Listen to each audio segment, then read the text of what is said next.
Hello everybody, welcome to episode 83 of Show For You, where today we'll be going over Quietly by 12V, or what he's going by now, which is Niko DeMille. Now, so I guess I'll just kind of discuss that briefly. So, as he had previously discussed in one of his Niko Niko videos, is now he decided to have a new start with his music. Well, not a new start with his career in general, but just like a new change of location where the music's going to be getting posted.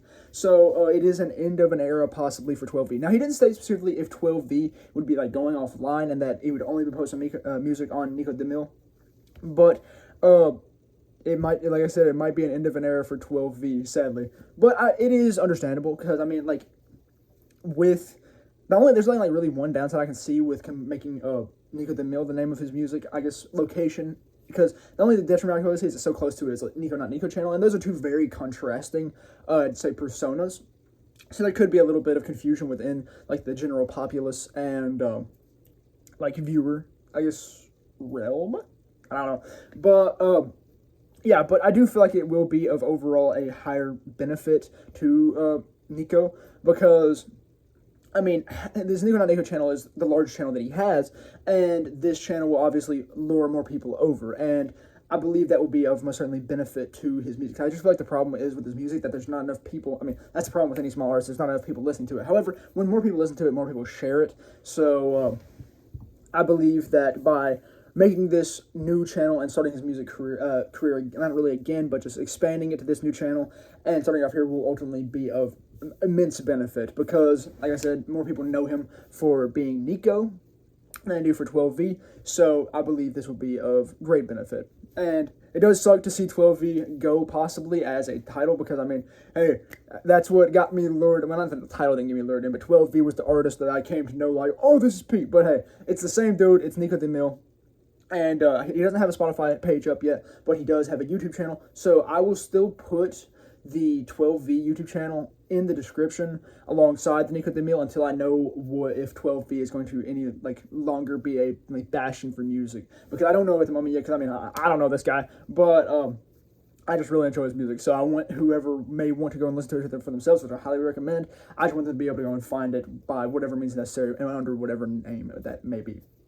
Yeah, so we'll get into the just kind of synopsis of Quietly that I do with all these videos. But, so, Quietly is kind of a song with a general theme of, I'd say, desire and desperation. Predominantly desperation, but not like weird desperation. Like a respectful and, I don't know, respectful, giving kind of sense of desperation, not like, oh, please, I need this. It's more like like I said, respectful desperation.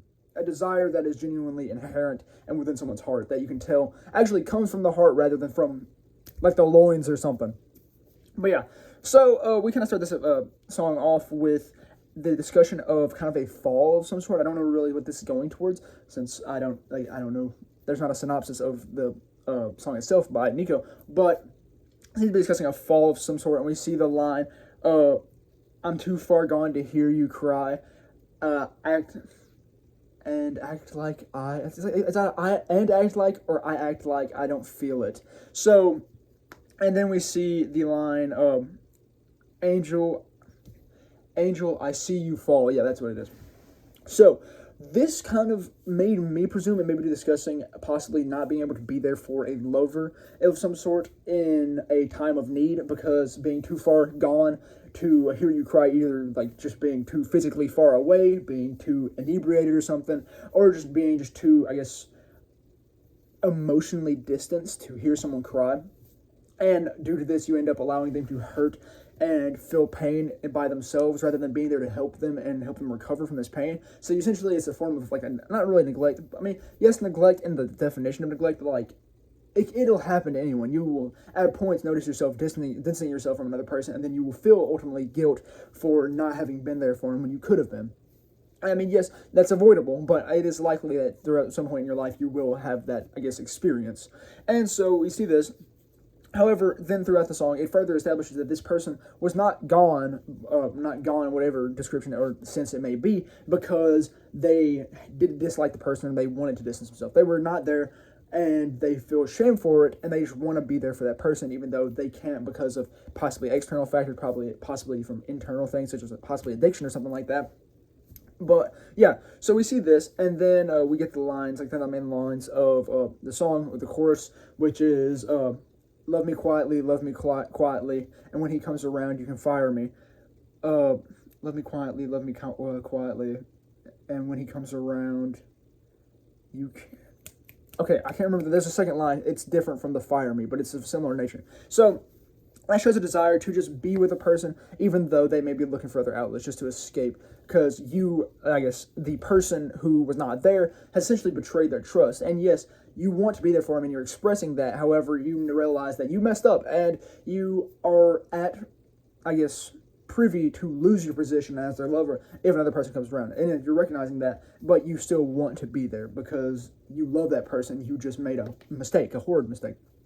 But yeah, so that's kind of what that line's experience. And then we kind of see as he gets more to like the center portion of the song, like a minute or so in, where we see lines of kind of conflicting nature with them. Because then we see as like the vocalist or Niko discusses how we shouldn't be here together, and we like just not supposed to be in a location with this person. So it shows almost not wanting to be around the person, possibly because of discomfort from having failed them. I don't really know there. I'm not actually looking into it too much, but I would presume that, as expressed, this person wants the other person. The, I guess, protagonist of the song wants their lover, but their lover obviously is feeling distaste with them because they've been betrayed in a way. And this then expresses kind of like a contrasting of, I guess, opinion, possibly internal and external expression of what they truly want. Because internally, they want to be with this person, but externally, they fear the discomfort of being around them because they have betrayed them and they don't want it to be uncomfortable like that. So they're like, yo, we're not supposed to be here together. But then we see the line of, I believe it's like, I bring to you what he can't, or something like that, or he don't. And this shows that now we're, once again, trying to, almost in, not really, I wouldn't say a petty way, but it could be perceived as petty, being like, well, yes, it is okay for you to look for that other person. I want you to find that other person if need be. I want you to go with them if you do end up finding them. But I'm going to give you what he can't. And yeah, like I said, that kind of shows a little bit of a petty nature, but it also shows that desire to still be there. That deep, I guess, yearning to be with that person, because you're comparing yourself to others and making yourself appear more vibrant, more luminous than the other person, as a way to kind of persuade and not necessarily bribe. I guess persuade is probably the best, not adjective, but word to go with there, and kind of persuade them to stay with you through your own merit, which can't always work because you might not know exactly what they're looking for. So yeah, we see this as he tries to superpose himself over the other possible man by declaring that he will give the lover what they cannot get through someone else. Which obviously often is not the case, because what you can get from one place, you can usually get from elsewhere. However, that isn't always the case in some circumstances, and I believe this is what he's trying to vocalize here in this moment. But yeah, so then we just kind of get the rest of the chorus plays out a little bit more, and yeah, that's kind of where the song is. It's relatively long song. It's one of 12V and Niko, or 12V / Niko's longer songs. It's about 3 minutes long. I believe it has a 2-minute and 44-second runtime, but it is not, I guess, lyrically abundant. It's still really good though. Like I said, there is a lot you can derive from those lyrics, and a lot of interpretations you can go about. And that's one thing that is great about the songs, is the ambiguity. But like I said, though it might not have a lot of lyrics, the music is really good. It's really ethereal, really, honestly. And like, it reminds me of something you would listen to like driving home at like 12 o'clock at night, just chilling in the car and just vibing. It reminds me of something like you'd have a cigarette in one hand, steering wheel on the other, and just chilling, sunglasses on at night, and going down the road. Like, it's nothing crazy. It's just kind of like a calm song. It kind of reminds me of something like you would see in like a cyberpunk edit or something like that, like Cyberpunk 2027, like 2077, like the anime. Like, that reminds me of something you would hear in the edit for that, if it wasn't like a high pace. It's just kind of like a calm and like driving through Night City edit.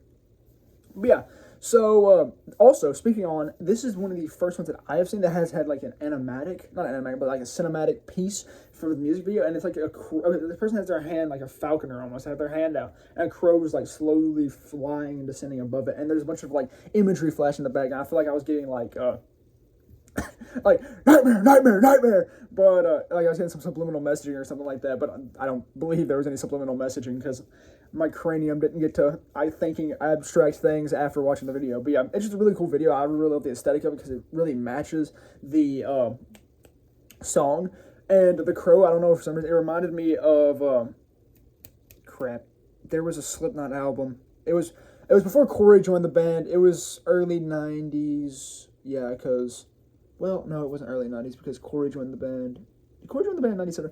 Okay, I'm still like a Slipknot LARPer here, but yeah, I know Slipknot self-titled was released in 99, and I swear that Corey joined the band around 97, but I'm not for certain.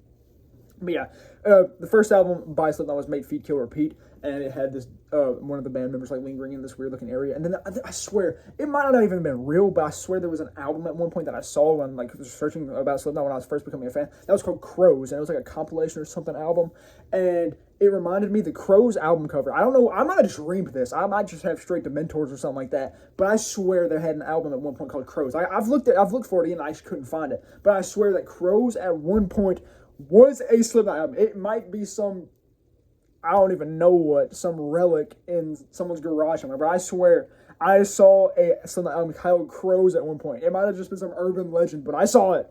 And that stupid side tangent just to say that, yeah, that album cover kind of reminded me of the visual in this Niko DeMille song.